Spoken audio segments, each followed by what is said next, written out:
लेकिन ड्रेस ने दोनों को बाहर भगा दिया।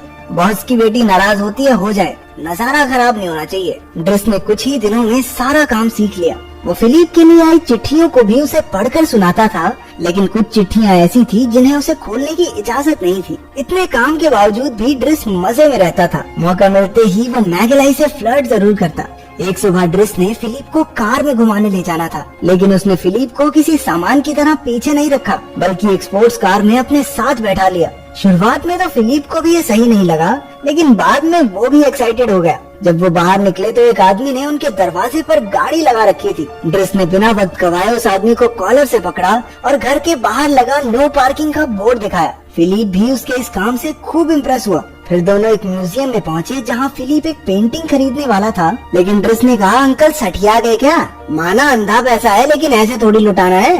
खाली कैनवस पे लाल पेंट के छींटे को कौन खरीदता है भाई? इसके बाद फिलिप अपने एक रिश्तेदार से मिला, जिसने उसे बताया कि ड्रेस सही आदमी नहीं है और वो तो एक बार जेल भी जा चुका है। लेकिन फिलिप को इसकी परवाह नहीं थी। उसे ड्रेस पसंद था क्योंकि वो बाकी लोगों की तरह उस पर तरस नहीं खाता था। वो उसे हमेशा एक आम इंसान की तरह ट्रीट करता और मन लगाए रखता था। बाद में रात के समय युवान ने ड्रेस को बताया कि जिन चिट्ठियों को वो खोल नहीं सकता, असल में वो एलेनोर नाम की एक औरत की हैं, जिससे फिलिप चिट्ठियां लिखकर बातें करता है, लेकिन वो आज तक एक दूसरे से मिले नहीं। रात के समय जब वो सोने की कोशिश कर रहा था, तो उसे फिलिप के बेबी मॉनिटर से आवाजें आने लगी। उसे सांस लेने में तकलीफ हो रही थी। ड्रेस चाहकर भी उसे नजरअंदाज नहीं कर पाया और उसके कमरे में जाकर उसे शांत किया। उसने फिलिप का चेहरा गीले कपड़े से साफ किया और आखिरकार वो सो गया। लेकिन कुछ ही देर में उसकी सांस फिर से अटकने लगी। इस बार ड्रेस ने बिना हिचकिचाए उसे व्हील चेयर पर बैठाया और उसे कंबल उठाकर नदी किनारे सैर कराने ले गया। न जाने कितने समय बाद फिलिप रात के समय पेरिस की सड़कों पर आया था।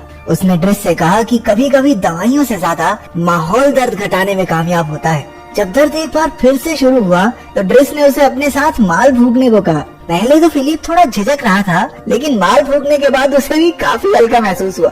इसके बाद दोनों ने एक रेस्टोरेंट में मजे से खाना खाया। थोड़ा सैंटी होकर फिलिप ने ड्रेस को अपनी जिंदगी की पूरी कहानी बताई। उसकी पत्नी और वो स्कूल के समय से एक दूसरे को चाहते थे और उनकी शादी के बाद बदकिस्मती से उनके 5 मिसकैरेज हुए, जिसके बाद उन्होंने एलिसा को अडॉप्ट करने का फैसला लिया।